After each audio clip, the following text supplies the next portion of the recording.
जय भगवान श्री कृष्ण जी। भगवान और आप चैनल के अत्यंत श्रद्धालु भक्तों, आज की वीडियो में मैं आपको एक कहानी सुनाने जा रहा हूँ। इस कहानी को सुनने के बाद आपको बहुत सुंदर सीख मिलेगी और आपको बहुत कुछ नया सीखने को भी मिलेगा। एक व्यक्ति था, उसे खाने पीने का बहुत शौक था। बढ़िया से बढ़िया खाना खाता था और स्वाद के लिए खाना खाता था। जो उसकी ज़बान को अच्छा लगे वही वो खाना खाता था।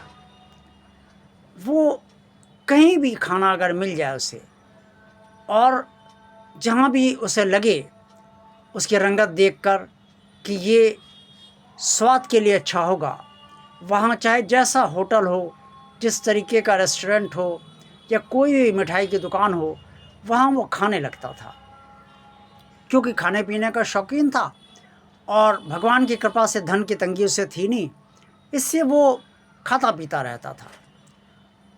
और जहाँ से स्वाद मिल जाए वहाँ वो अपने पसंद का रुक खाना खा लेता था या नाश्ता कर लेता था। सब चीज़ उसको मनपसंद चाहिए।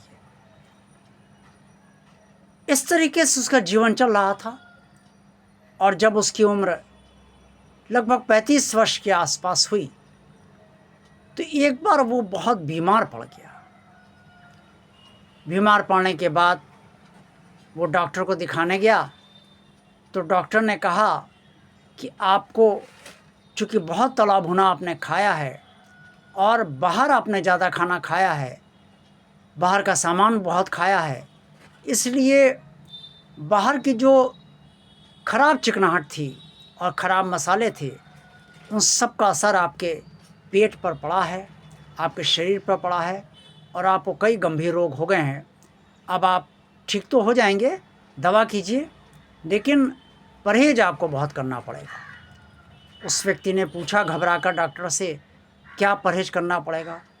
डॉक्टर ने कहा नमक बहुत कम, मिर्चा बिल्कुल नहीं और मसाले बिल्कुल नहीं। उबला हुआ खाना खाइए और हल्का भोजन कीजिए।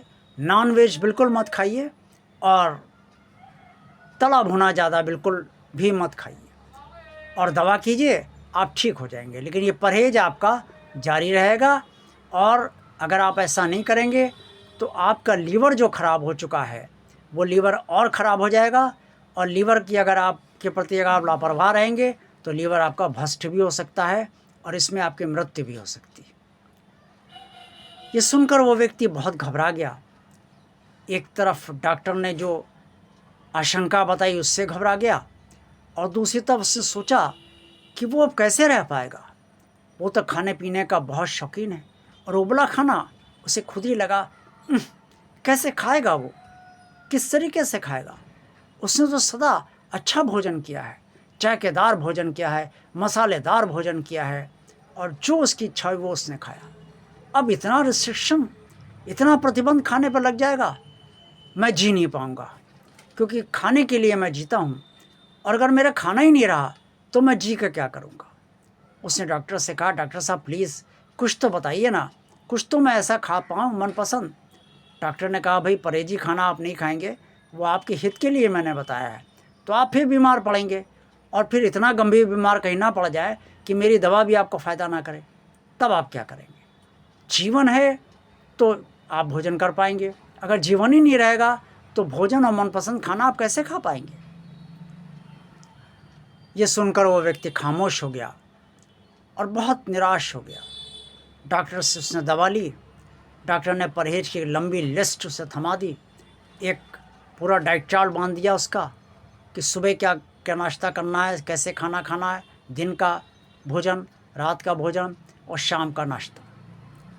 ये सब देखकर डाइट चार्ट में उसे लगा इसमें तो कुछ भी ऐसा नहीं है जो उसका मनपसंद हो। मन मार के वो अपने गुरुजी के यहाँ पहुँचा।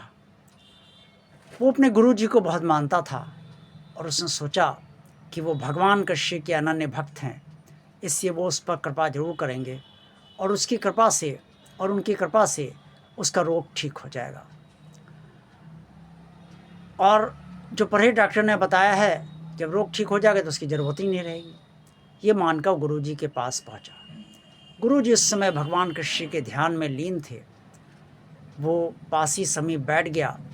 थोड़ी देर बाद गुरुजी जब ध्यान से उन्होंने आंखें खोली तो उन्होंने उस व्यक्ति को सामने देखा। उन्होंने कहा, तुम कैसे आना हुआ? उसने गुरुजी के चरण स्पर्श करे इस व्यक्ति ने, और अपनी सारी पीड़ा उस गुरुजी को बताई।